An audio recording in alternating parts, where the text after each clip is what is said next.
Very good afternoon, everyone. So I think unlike Professor Chua and Ben, what I would do is I would really approach this from the point of view of someone who has made some films before and how some people who have seen these films might have framed them as films of nostalgia. And for me to discuss them, in terms of me as a producer, director, and editor of some of these films, what are some of our strategies when it comes to thinking about the past, and as well as how we reconcile that with the present. So, yes. So I think I would really start with film and cinema as memory and memory as cinema. How people would usually see film and cinema as a source for us to be able to preserve, and not just preserving but constructing, right, our memory of what some places are like now, or what they used to be, and how they remember it as it was, through sights and sound. How do we do that? I think the most obvious way, right, would be through performance. Sometimes I think what makes things interesting is not just documenting a place, but what does that place means to you? And I think therein lies, I think, our impression, right, and our emotions of what those places means to not just us, but perhaps people who have passed by those places or who have lived in those places, especially when it is something close to home. So I would start with a short film that I've did before, which is called Kopi Julia, which is an adaptation of a horror short story written by Faisal Sulaiman. And this is a short film that reimagines itself as one of the perhaps early films that was made in Singapore in perhaps the 20s and 30s. As someone who have studied the history of Singapore cinema, I have not come across a silent film from Singapore yet. There is mention of one, which is which is the earliest film that we know, which is Singaporean, but nobody has really seen it. What was it like? What kind of aesthetics does it exhibit? We do not know. So when I started to think about a short film that pays tribute to perhaps the early cinema that was made, in Singapore, I start to reimagine what a Singapore silent film would be like. So using intertitles, using music, and using especially exaggerated movements and performance to tell the story. What was the story about? So I was paying tribute to I think what a lot of people would remember as the Malay horror films, typified by, I think, the Pontianak films. And a lot of people would have seen the films, and people who have not seen the films would have know about what the story is about. So I think when I was trying to think about conceptualizing the film, I was thinking to use nostalgia as well as sentimentality to subvert, I think, people's expectations of what a Pontianak film would be like. So what I did was, in the casting, I decided to cast someone who might not be a typical Pontianak person. So as you know, a Pontianak is really someone who is really beautiful, but when she starts to kill someone, right, she turns into someone who is really devious. So what I did was, I casted someone who is a rather well-known transgender as the Pontianak. And what I did was, when she were to prey on someone else, she turned into someone who is really angelic, like an angel, right? And that is how I would imagine it to be. So it is not just me paying tribute to, I think, films during that time, but using nostalgia as well to perform the queer and to tell, I think, the story of perhaps people who are not as frequently represented on screen, right, through something that is very popular in people's memories of that time. Next. And what I'm very interested to do, right, apart from thinking about it in terms of performance, is also in the editing, right? So I think just like what Prof. Chua has mentioned, nostalgia is really about our selective memory, what means something especially to us or to a group of people, and I find that especially so when I start to edit materials from the writing stage, right, to the shooting stage, to the editing stage itself, right? How do we select particular images and sound to put in a film, and in that particular order? Next. So, as mentioned, a recent film that I completed was an adaptation. And why is that this film was particularly interesting to me, right, is how it tackles memories. It is about the memory of two neighbors, right, and them trying to investigate their memories of what happened 20 years ago in one house. So everything took place in the house itself. It is a critically acclaimed play by Haresh, Sharma, and Alvin. So I think in terms of how we approach it, how me and my co-director approach it when we were thinking about the film is we wanted to cast someone who are not like the characters. Right? We are not looking for someone who have, say, for example, experienced abuse. We are not looking for someone who perhaps have experienced that kind of family or marriage. In fact, the main character is not married. And I think our strategy is to get them not to tap onto their memories, but to learn and perhaps to understand what happens, right, through reading and through discussing and through interacting with someone else who might have. And I think that for us, that becomes more powerful, right, in terms of creating a work to add to what is existing. And so that's fundamentally happy. Next. Okay. So when does memories becomes nostalgia? Next. So I think for it to become nostalgia, it has to have perhaps some elements of sentimentality. There has to be perhaps some element of pain, regret, or perhaps dissatisfaction with the present, or even a kind of resistance, right, to what is happening. And sometimes we see that resistance in a violent way. And what really interests me most, right, is nostalgia that does not just recall, I think, the past, to try to remember the past, but I think a nostalgia that actually empowers, that you can actually do something about, right, or that makes the audience especially feels that they have a mission, right, after watching the film perhaps, or them being complicit in making the film together, right, to be able to do something about some of these issues. There are films that we've made which I think I would categorize as nostalgia that tries to connect with concerns of the present. And I think one of the recent films that we made is Three Flats. It is, on the surface, a documentary about three women, about public housing, right, and about three single women, right, living alone in their own flats. All right, so that's Three Flats, which is a documentary that uses some archival footage about especially early public housing HDB flats, with quotes from both the Prime Minister, the former and the two former Prime Ministers as well.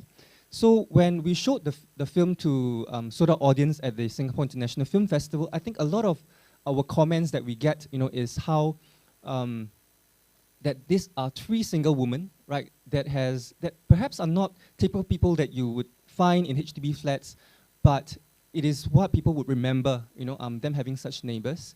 When we were to show the film again in April at the Singapore Chinese Film Festival, this was how some of the press has portrayed it, and I think them, especially, I think having the interest that there were footage of LKY, right, in the film. So you can see that a big part of that publicity of the film was reframed in another way almost 5 months later because of the passing of our former Prime Minister Lee Kuan Yew. So I think that was interesting to us, right, how when it was shown in different places and when it was shown especially in Singapore over just a period of 5 months, right, that the same film actually means so differently to the same audience. How would I think that it is a nostalgic film, right, is especially in the last shot that you see, right, where it is almost, after you have seen the whole film for 90 minutes, you have a shot, which is from a low angle, right, looking at the sky with a skyline of the flats. That was actually for me one of the most nostalgic shot, right, in the whole film, because it is actually almost a look, right, to a future. What would people see of this film, perhaps 20, 30, or 50 years later, right? And this is the kind of image, the kind of document, right, that we hope that they will remember, something that is more utopian, right, rather than lonely. The next kind of nostalgia, the last one, right, is that we are interested to find, right, which I feel is more empowering, is a nostalgia that searches, that I think have the feeling of the filmmaker searching for something. So this next film that we made was called Red Dragonflies. And one of the comments that we get when we show the film in the States, right, is by an art critic, Brian Hu. So it is a film about three friends, right? About three friends who was walking along the railway track when they were in JC, and about them meeting up 10 years later, and remembering what they have done in the past. When we showed this film, and when we were showing this film, actually in this theater, right, in Filmgarde, a lot of people are interested to watch this film because we were shooting at the railway track. And this was the time, I think about 2-3 years ago, when I think Singapore took back, right, the stretch of land from Malaysia. Over, I think, 1-2 years, right, the track was buried, right, and it was now the green corridor. I think there was a lot of interest about us filming something along this track, through the tunnels and through the different parts of this stretch. And I think especially from, I think, conservationists, right, and the people who was championing the green corridor, I think they were coming to watch this film. But I think when we were editing this film for almost, I think, half a year or 1 year, one of the things that we did was not just wanting to invoke nostalgic, to invoke the nostalgia elements, for the sake of it. I think what interests us most is actually our play of time. That it is about, I think, the personal, what the characters was going through, and it was about that play of the past and the present, and also of the future, right, that we were interested in as filmmakers. So there were some people who were I think, whom we were really grateful, right, who appreciated what we were doing, and this is what he said, that it's as if the present isn't the natural consequence of the past, rather that the two are chasing each other, running in parallel, haunting each other as memory, hope, loss, and conjecture. Red Dragonflies captures that marvelous fog of nostalgia, yes, but it is also the reflection about ourselves in every tense. So I think that feeling of search, right, was almost what we were thinking of, right, when we were editing the film, trying to mix not just the time, but I think also the space of what happened. And I think the kind of nostalgia that empowers is also one that violates. I think it is one that violates time. It is one that violates, I think, our normal impression of what has happened. So a recent film that we have done is Snakeskin, which won the jury prize at the Torino Film Festival just last year. So I think when we think of, when Daniel, who is the filmmaker, was talking to us about this film, it is a film that took almost 2 years to make. And because he was based in the US, he can only make the film whenever he flies back for perhaps a few weeks. So when we were making this film, I think one of the ideas of this film is about investigating the history of Singapore and what happened almost 50 years ago. I think one of our common ideas as starting points were actually the P. Ramlee films. But we know, of course, that the P. Ramlee films would be very difficult to acquire, to put in the film, even the music itself. So what we did, as a strategy to conceptualize that, is to imagine it being a sci-fi dream documentary. A film that was actually made in 2066, looking 50 years, in the past, which is 2014. So what Daniel did was to conceptualize that, in terms of the present is actually now the past, and you are actually watching a 2066 films that summons the ghost from the past 100 years to document them through interviews and through their accounts and through their stories. So a film that I think we look at time travel in another light, right? Which stretches, I think, people's imagination of what the past is, and that the present is actually the past. So these are some of our different ideas and some of our different approach and strategies to negotiate, I think, nostalgia. Some of the upcoming films that we have, that we are planning for, has similar kind of elements, and one of them is called Pontianak. So an upcoming film that I'm producing is called Pontianak, which will be directed by Glenn Gui, and which will be shot by Christopher Doyle. So we have been actually trying to finance this film, and it is interesting for us that I think one of the things that we are very clear about, which is we want to make a film that pays tribute to the Pontianak films that we have seen in the 50s and 60s. So naturally, we will want the film to be in Malay. But that was actually a lot of resistance from the investors as a result. That, oh, a Malay film might not be able to sell tickets, you know, that yes, there is nostalgia, right, but this is what people remember of the Pontianak films.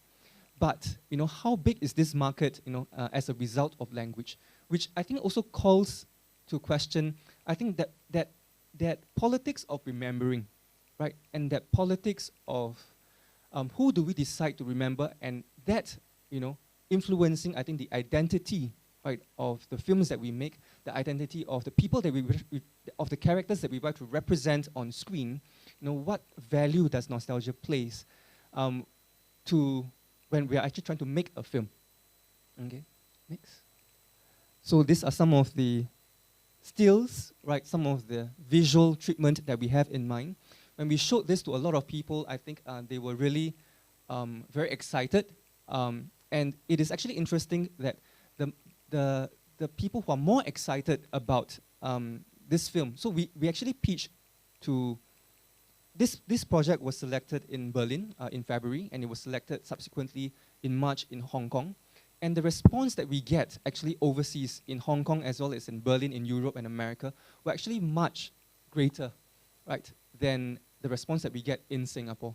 And I think that therein lies the irony, right, that we are trying to make a film for Singaporeans, but yet actually it is harder to find money in Singapore to finance it. That perhaps the value of that nostalgia is overseas as well, and perhaps much more overseas than in Singapore.